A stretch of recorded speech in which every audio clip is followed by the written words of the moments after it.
Last week in Submarine, Super B's refit has cost £200 million and a lot of heartache. But after a 42-month refit, HMS Superb and a crew are back. The Super B is buzzing again.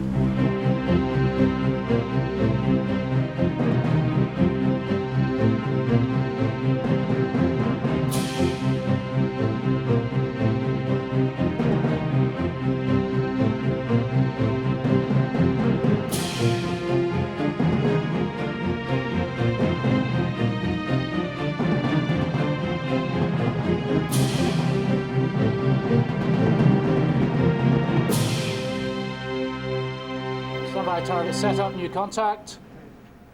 Superb's first voyage was a surface sail of 3 days around the northern tip of Scotland. Now comes the sub's first real test, the dive. Everything for this nerve-wracking exercise has to be meticulously prepared. Superb has been in dock for 3.5 years, and nothing can be allowed to go wrong. Safety is paramount, and any surface vessels within a range of 1,500 metres, nearly a mile, have to be contacted and warned. 120 is a fishing vessel. Fishing vessel, morning, dawn, morning, dawn, morning, dawn. This is Surface Submarine, Channel 16, over.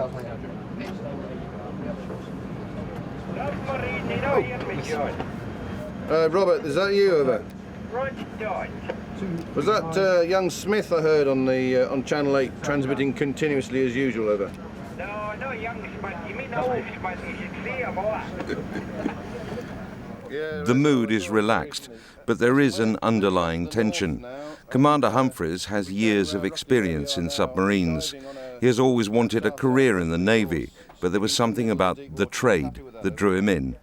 I joined the Navy because I got a place at university, because I passed the interview board, and because I was physically capable of doing the job. Went to university, did my training time in general service and decided in surface ships.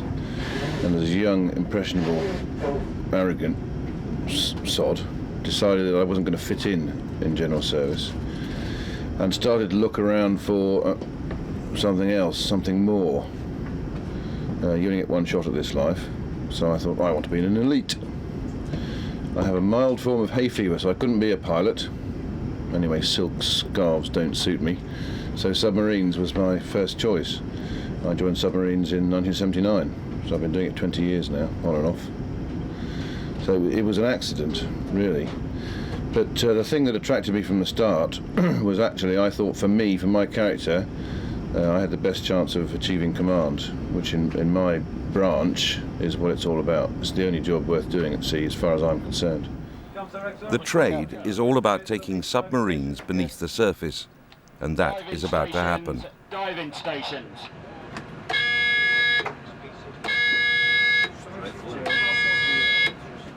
Depending on who you talk to, this is the nerve centre. This is where the ship is controlled from in terms of its course depth and speed. This is where we fight the ship from, this is where we navigate the ship from. Not bearing 175. But for other people within the ship's company, there are different control centres. Back aft, in the manoeuvring room, as we call it, the engineers sit goggle-eyed watching their gauges, controlling the reactor and the secondary systems, because actually we're steam-driven. So everybody has their station. This is the control room, yeah. It is the nerve centre. It's where the brain lives. That's me, by the way. Block Captain, secure radar. A sharp brain, under pressure, and sometimes a sense of humour. But what else do you need to command a submarine? You need to have a sort of confidence. And part of the reason it's worked for me is because I did an apprenticeship in the first 8 years, whereby I did all the jobs that the young executive officers of my branch do. I did the casing officer, the accounts, the classified books, the watch leading, the navigating, the sub-specialisation in the warfare disciplines. So by the time I'd done the 8 years, I was ready to do the command course, the perisher. I sort of changed, if you like, metamorphosised, maybe a bit grand, but that's where I suddenly discovered that, yes, I could do it. So then, apart from the arrogance and the fundamental ability, which is no great shake. So I actually got the last thing in place, which is confidence, and that's what the course gives you. And then it's just experience, and I've been doing it a long time. Master watch, Captain. I have the submarine. Clear the bridge, come below, shut and clip the upper lid. It does take confidence and experience to dive a 4,200-ton boat beneath the surface.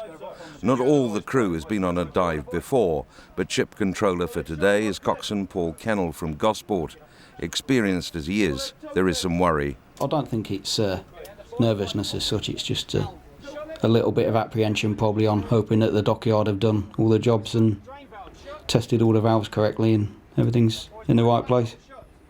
Ship control really is a thankless task of just getting all the check-offs done within a time scale while the captain's at your back saying, come on, I want to dive in 10 minutes, and you've got to get on and just get through your check-offs basically. You're quite busy, you don't have time to worry about what might happen. On deck. Captain, sir, ship control. Right, number one, you ready?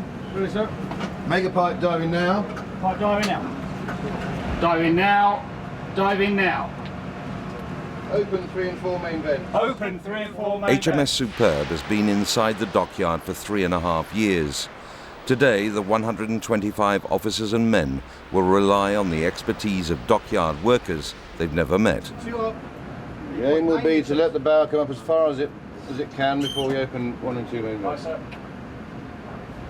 Simply expressed, that expertise has to be trusted to make sure that Superb systems work. If they do break, the crew could be in serious trouble. The boat could be underwater, unable to surface. Let me know as soon as the bubble's steady. It's not just a case of getting the angle of the dive right. Also vital is, literally, keeping an even keel. The bubble is like a glorified spirit level, which, with no access to the horizon, is used to correct any imbalance. All the vents are now open to the sea, and Super B begins her first descent. It's a time when everyone on board wonders what could happen if things go wrong. Well, this is the pointed end of the submarine, the forward escape platform. This is where the ship's office is, over in the corner. And this is where we're supposed to escape from in the event of an accident, sinking or any sort of problem like that. The escape tower is over on the left there. It's a one-man escape tower, so only one person can escape at any one time. And we're then supposed to fleet around this area and into the tower and escape through the tower. The tower's supposed to fill up with water, equalises with the pressure outside of the submarine, and then the lid opens, the tower lid opens, and we go up. And whether that works, I don't want to try and test that one. So, but this is where we would escape from if we needed to escape. No one wants to do it for real, but training is everything. It's in the case of such an emergency that submarine crews are put through the deep escape tank at HMS Dolphin in Gosport. All submariners have to go through it. Every 4.5 years we go to Dolphin to do the submarine escape tank requalification.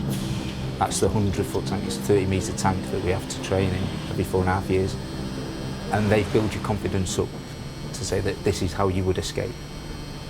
But whether you would, I don't know.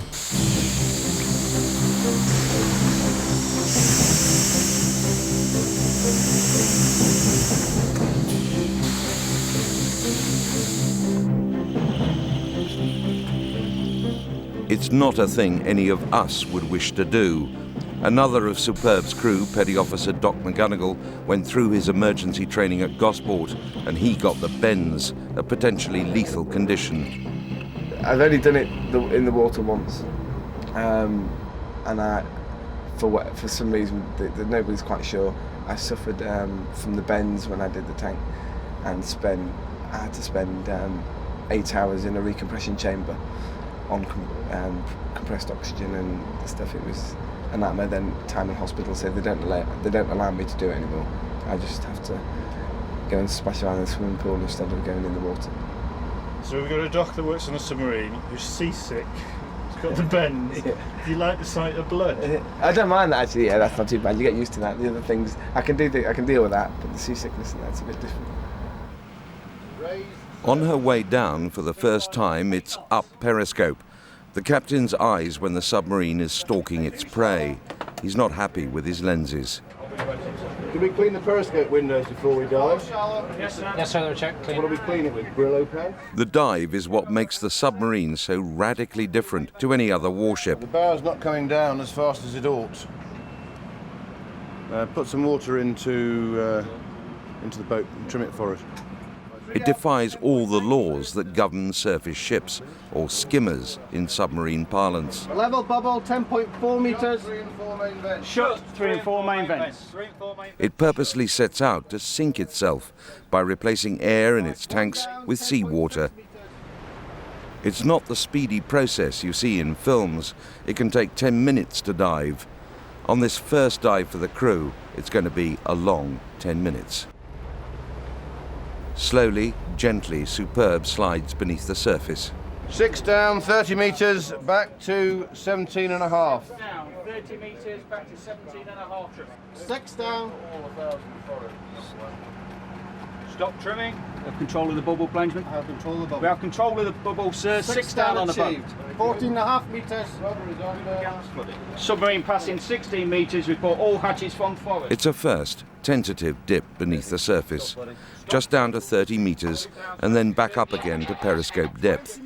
Nothing too strenuous, but despite the massive £200 million refit, she is a middle-aged lady of the sea.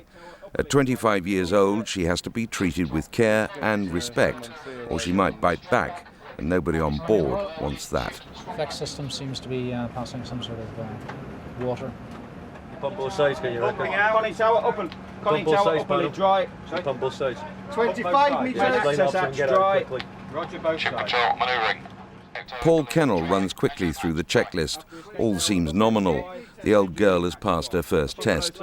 Even a drip of water where it shouldn't be is dismissed. What we thought was a leak through there is no longer a leak, and the boat is in fact tight, number one. A tight, dry boat. It's all that could be hoped for.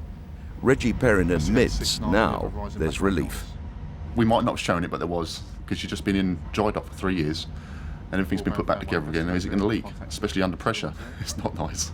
Every single creak that comes out, you think, what was that? Commander Humphreys is going to rely on information below the surface from Reggie's station in the sonar room. Ops controller. New passive contact on a bearing of 210. Cut. When the submarine's dived, us in here do become the eyes and ears of the submarine. If you can imagine you're listening to an orchestra, that is what we're doing at the front here. We're listening to a whole orchestra here, which is what your ears are listening to. Now, if you can appreciate, the ear can't hear everything. So we've got special equipment in here which is tuned to different frequencies to listen to things that the ear can't hear. So that's why I mentioned the orchestra. If you've got the whole orchestra playing, that's what we're listening to at the front, which is a whole lot of noise coming in, and we separate that into little bits. And then if we want to listen to one particular part of that orchestra, say the flute section, I have other sonar equipment within this sound room who will listen to just the flute section of that orchestra. At the moment we're listening to the whole picture now. We're listening mainly to, there's one just went off then, seismic explosions. Because what that is, there's a survey vessel is out surveying the ocean bed. The operator now is just trained onto a fishing vessel, which if you listen carefully, you can hear the beat of the propeller going around and the actual noise of the diesel engine. Now if I wanted to, I could separate that engine noise from the propeller noise and work out what speed that engine's doing, whether it's a 2-stroke or 4-stroke engine, and also how many pistons it's got. And when it comes to hunting for another submarine, that's a whole different ball game. That's when we've got to bring in our other sonar systems we've got in here to look for that particular one noise in the water amongst all the whole noise altogether. It's like looking for a needle in a haystack when you're looking for a submarine. But we have the capability, as they say. Reggie has a whole ocean to listen to, but the one person he can't listen to is his wife Gail, and find out her problems. On a submarine, there is absolutely no way that we can contact our family to find out if anything is wrong, which is always on the back of your mind, especially when you come back in again. It's always dreading. It's on the back of your mind. If you get called up to the captain's cabin, what is it about? And it could be bad news. Derriford Hospital in Plymouth. Gail is visiting for another appointment. Cancer runs in her family. It claimed the life of her grandmother and mother. She has to be closely monitored. It's a situation she has to bear alone, without Reggie's support when he's at sea. 6'9", classified. 1 shaft, 4 blades. 269 RPM. 269 RPM. Gail Perrin, please. Reggie knows about the visit, but there's little he can do. She doesn't like going up there, I know, but she has to go. That's the time when I'd like to be with her. Hello, I'm Dr. College. Would you like to come and lie up on the couch? Leave your bag on the chair there, first of all. Second new contact, I'm bearing of 245. Cut. Michael Perrin, at nearly 2, has to become the man of the house. Submariner's children grow up fast. No new contacts gained during the alteration. Found one clearing the barracks. Oh, sorry.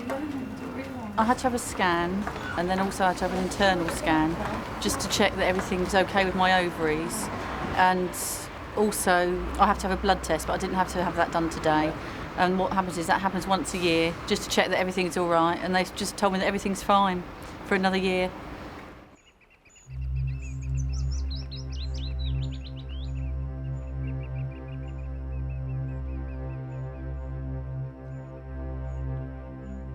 Over 500 miles away, below the waters of Loch Goil, Super B is also looking for a clean bill of health.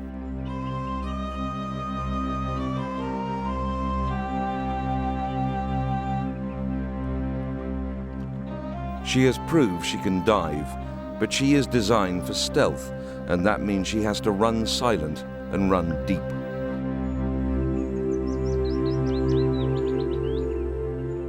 The next test is known as being on the wires.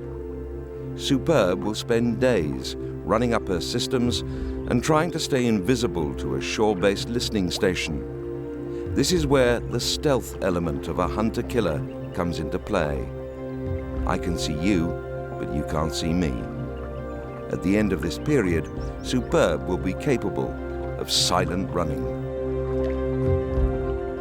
Now the crew has got to get used to living on her. And whether it's days, weeks or months, how do submariners cope with close confinement? People say to me, how could you possibly be cooped up in that black tube for so long? The answer is, none of us are special. We just do things the right way, and it works. The submarine's crew is split up according to specialisation, and about just over a third work back aft. They are marine engineers. They, of course, live forward. We don't consign them to some horrible bilge to live, much as I'd like to in some cases. They keep the nuclear plant and the secondary propulsion systems going. They deal with defects and all the rest of it. Howie Kelly is a nuclear engineer dealing with the reactor. We've just come through 58 bulkhead, the forward airlock. It's known as the forward airlock. That's brought us into the tunnel where we are now. And this is basically the passageway that connects forward and aft on the submarine.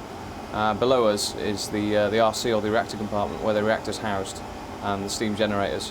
That's an unmanned compartment at sea. And then through the bulkhead aft of us, through another airlock, that's the engine room and all the electrical generation and diesel, and where the steam that's generated in the RC goes through to drive the engines and generate electricity. How much is generated is frankly awesome. We generate enough power with the nuclear plants to support the electrical load of a small town. There are only 125 of us, but we exist, we live. We have a laundry, we have a canteen, we all eat very well.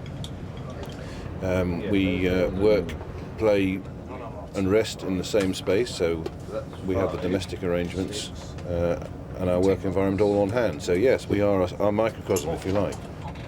Let's switch to a fish analogy. If you look at us as a barracuda, we're half teeth and half engine. The boat is laid out so that the after half is nuclear plant and steam propulsion. A lot of power. pushing us along. And the front end, where we live, work, and most importantly, because we're a warship, fight. It's time to find out if this barracuda has real teeth. Load choo-choo. Load choo-choo. This is a spearfish, the latest weapon in a submarine's armoury. They cost a lot, but you get a lot in return. The torpedo can strike a target well over the horizon. Although its speed remains classified, it's generally thought it can travel faster than the legal limit on any British road. 5, 4, 3, 2, 1. Fire and home. Good. Discharge. 1 2 for first, guys. Well done. That's the target, and that's the weapon. 1-6. At the high cost of each fish, it's prudent to test with dummies. Classified submarine target. That is bang in the middle of TUA. Intercept Alpha, that's the first hit. Weapon bearing. In his own inimitable style, Commander Humphreys confirms their successful run. Hit confirmed. Large pool of black smoke. Bodies diving in the water. Sharks circling. Ship Control speaking. HMS Superb has just launched her first spearfish weapon. The run was successful. That is all. Hurrah! Superb can dive, run silent and fight, but to what standards? It's no good doing all those things badly enough to endanger the boat and its crew. This is where Captain Submarine Sea and Shore Training enters the fray, the Sea Riders. When a submarine has been built or refitted or goes to sea for the first time after a long period alongside, then sea training staff, submarine sea training staff, go to sea with that submarine to help the captain train up his crew to deal with emergencies that might confront them at sea, fires or floods and so forth. Trials that the submarine has done up until now have been limited to shallow water. The next phase of her trials is to take her into deep water. So over the next 5 days, we will be giving the submarine a series of single evolutions, simulating them by smoke for fires and releasing air for HP airbursts, and some propulsion failures as well. And we'll be checking that they can cope with those emergencies and keep their submarines safe. 5 days, 120 hours of intense pressure. There is a lot at stake, not least the reputation of Commander Humphreys and his crew. At the end of 5 days, the CSS team will clear the submarine to go into deep water to finish its trials. Good to see you. It's a pass or fail criteria. If they fail, then we just continue training and they'll not be given clearance to continue. Hydraulic burst, hydraulic burst, hydraulic burst on the after escape platform. In next week's Submarine, the Sea Riders test the crew and then test again. There's problems at home, but no one has time to dwell on those. Bye. The examination will be something the crew will never forget, and it could turn out to be a nightmare.